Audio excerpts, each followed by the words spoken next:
খাস করে আল্লাহ আমাদের অনেকেরই কলিজার টুকরা সন্তানরা বিদেশের বাড়িতে আছে, মাথার ঘাম পায়ে ফেলে আল্লাহ রক্ত পানি করে টাকা পাঠায়, প্রচন্ড রুদ্রের মধ্যে পুড়ে চেহারাটা কালো হয়ে যায়।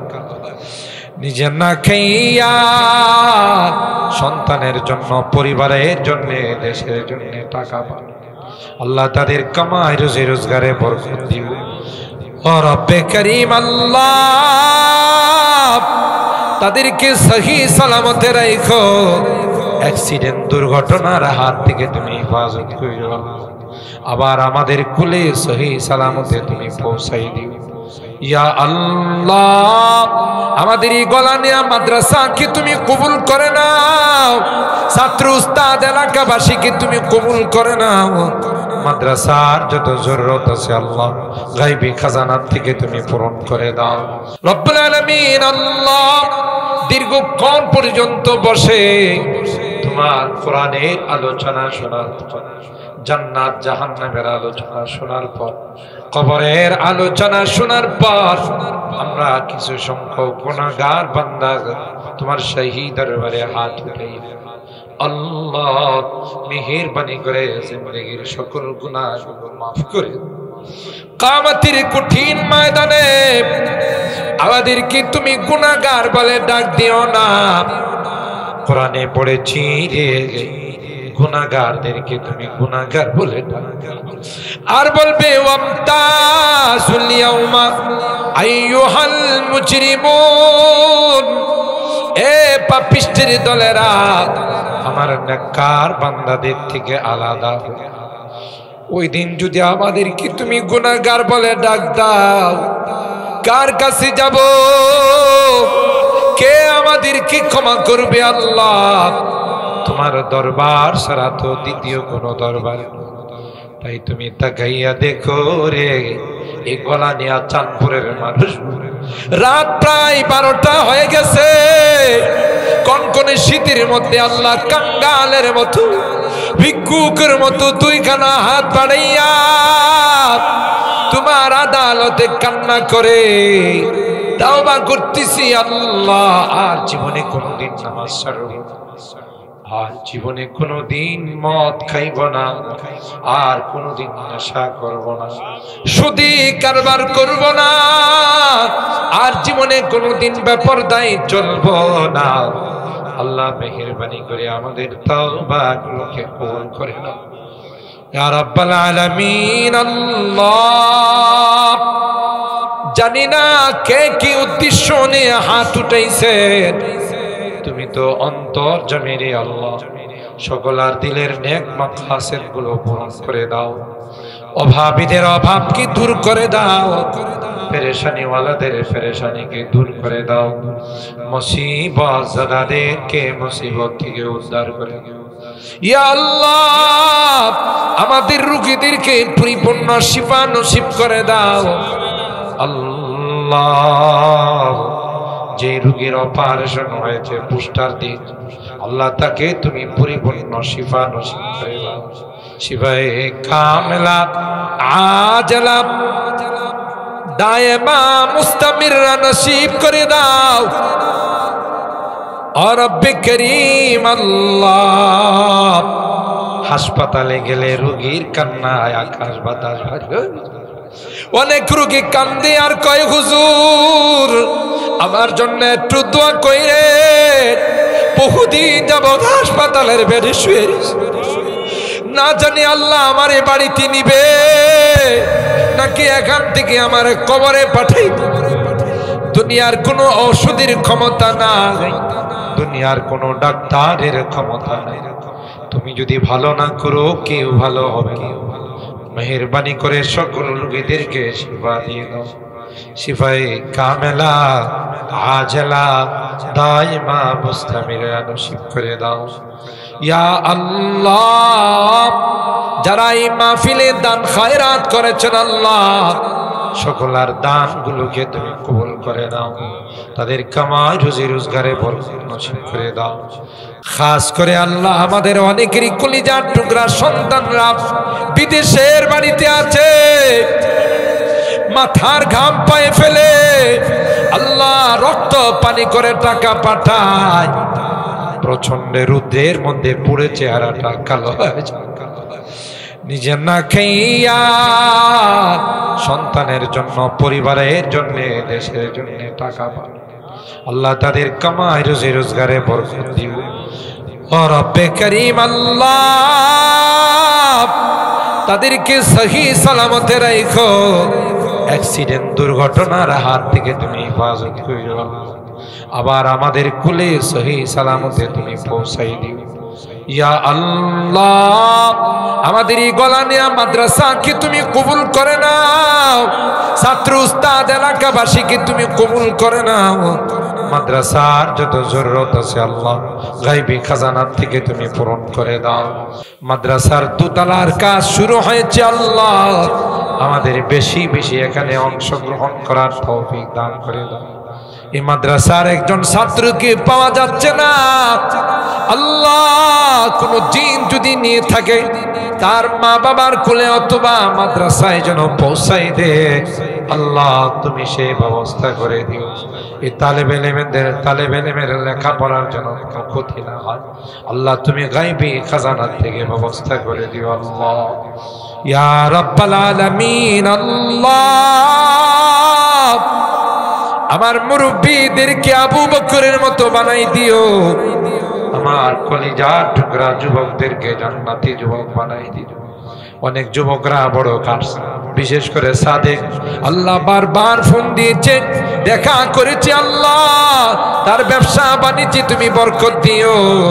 আলেম ওলামাদেরকে অন্তর দিয়া ভালোবাসা আল্লাহ, সেই ভালোবাসাকে নাজাতের ওসিলা করে দিও আল্লাহ।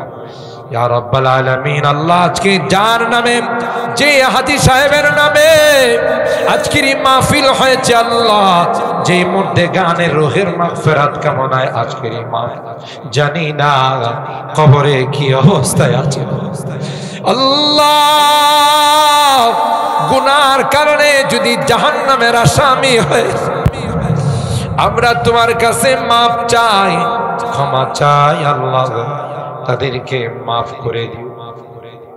আজকের মাহফিলে যত কোরআন হাদিস পড়া হয়েছে, যত নেক আলোচনা হয়েছে, সবগুলোর সব তাদের রূহের মধ্যে তুমি পৌঁছাই দিও আল্লাহ।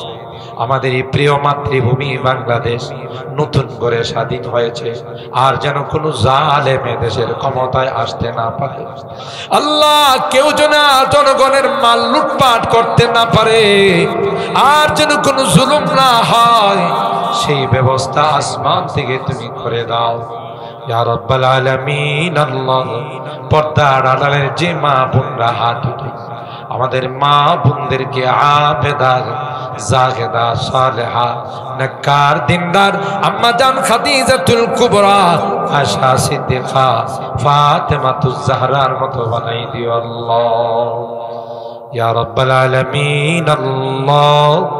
মোনাজাতের শেষ পর্যায়ে বারবার মা বাবার কথা মনে পড়ে, জানি না কার মা নাই কার বাবা নাই, কতদিন হয়ে গেল মা বাবার বুকে মাটি চাপা দিয়া চলে আসছে, নিষ্ঠুরের মতো মা মার বুকে মাটি চাপা দিয়েছি আল্লাহ। যে মা 10 মাস 10 দিন আমাকে পেটে লালন পালন, যে মা 2টা বছর আমার জন্য ঘুমাইতে পারে না, ক্ষুধা লাগছে কান্না করছি, মা কনকনে শীতের মধ্যে সজাগ হয়ে আমার দুধ খাওয়াইছে, মার কোলে পেশাব করে দিয়েছি, মা মা মা কোনদিন বিরক্ত হয়ে আমাকে সরাই আল্লাহ আল্লাহ। বাবা কাঁধে কুলে নিয়ে আমাকে মানুষ বানাইছে, নিজে না খাইয়া আমার খানার ব্যবস্থা করেছে।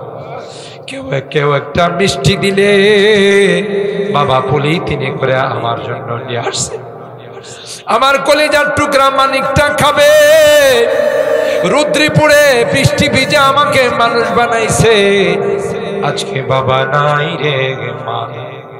আজকের গভীর রজনীতে বারবার মা বাবার মায়াবী চেহারাগুলো চোখের সামনে আসতেছে। গুনার কারণে যদি তোমার জাহান্নামের আসামি হয়ে থাকে, আমরা তোমার কাছে মাপ চাই, ক্ষমা চাই। আমাদের মা বাবাকে মাফ করে দিও, ক্ষমা করে দিও আল্লাহ। তাদের কবরগুলো জান্নাতের বাগান বানাই দিও। অত্র এলাকার যত মুরব্বীরা কবরে শুয়ে আছে, তাদের কবরগুলো জান্নাতের বাগান বানাই দিও। এই বাড়ির যত মুরব্বীরা কবরে শুয়ে আছে আল্লাহ, তাদের কবরগুলো জান্নাতের টুকরা বানাই দিও। মালিক, জানি না কোন দিন মসজিদের মাইকে আমার নামটা ঘোষণা, মসজিদের পালকিটা আমার ঘরের সামনে দাঁড়িয়ে যাবে। কেউ বা আমার জন্য নতুন কাপড় কিনতে যাবে, কেউ বা কবরস্থানে যাবে আমার জন্য কবর খুঁড়তে, কেউ বা গরম পানি করবে, আমাকে লোহার খাটের মধ্যে শোয়া গোসল। আমি চিৎকার করে বলবো, ব্যথা পাই, ব্যথা পাই, আমাকে কেন লোহার খাটে শোয়াইলা? কেউ যে আমার আর্তনাদ গুলো শুনবে না, আমার চিৎকার যে কেউ শুনবে না। গরম পানি আমার শরীরে ঢেলে দিবে, আমি বলবো গরম, অনেক গরম, আমার গা পুড়ে যাচ্ছে। কেউ যে আমার চিৎকার শুনবে না। আমাকে গোলাপ দিয়ে, আতর গোলাপ দিয়া সাজাইয়া, নতুন কাপড় পরাইয়া আমার জীবনের সাজানো ঘর থেকে বের করে দিবে। আর কোনদিন আমাকে ওই ঘরে ঢুকাবে না। নিষ্ঠুরের মতো আমাকে অজানা অজানা জঙ্গলের দিকে নিয়ে, আমাকে অজানা অজানা জঙ্গলের দিকে নিয়ে রওনা দিবে। আমি চলে যাব, আর কোনদিন আসবো না। আল্লাহ, ওই মুহূর্তটা আসার পূর্বে নেককার বানাই, দিনদার বানাই, কলমাওয়ালা বানাইয়া দুনিয়া থেকে নিব আল্লাহ। আমি যদিও গুনাহগার, অনেক আলেম ওলামাদেরকে নিয়ে হাত উঠেছি, অনেক নেককার সাদাদানিওয়ালা মুরব্বীদেরকে নিয়ে হাত উঠাইছি, আমার কলিজার টুকরা যুবকদেরকে নিয়ে হাত উঠি, পর্দার আড়ালের দিনদার মা বোনদেরকে নিয়ে হাত উঠি। তোমার নবী কয়, মুসাফিরের হাত নাকি তুমি ফেরত দাও। আল্লাহ, আমি যদিও গুনাহগার, কিন্তু তোমার নবী কয় মুসাফিরের হাত নাকি তুমি ফেরত দাও। যাদের হাতখানা পছন্দ, সেই হাতের ওসিলায় তোমার হাবিবের তুফাইলে আমাদের দোয়াগুলো কবুল করে নাও। রব্বানা তাকাব্বাল মিন্না ইন্নাকা আনতাস সামিউল আলিম ওয়া তুব আলাইনা ইন্নাকা আনতাত তাওয়াবুর রহিম। সুবহানা রাব্বিকা রাব্বিল ইজ্জাতি আম্মা ইয়াসিফুন ওয়া সালামুন আলাল মুরসালিন والحمد لله رب العالمين।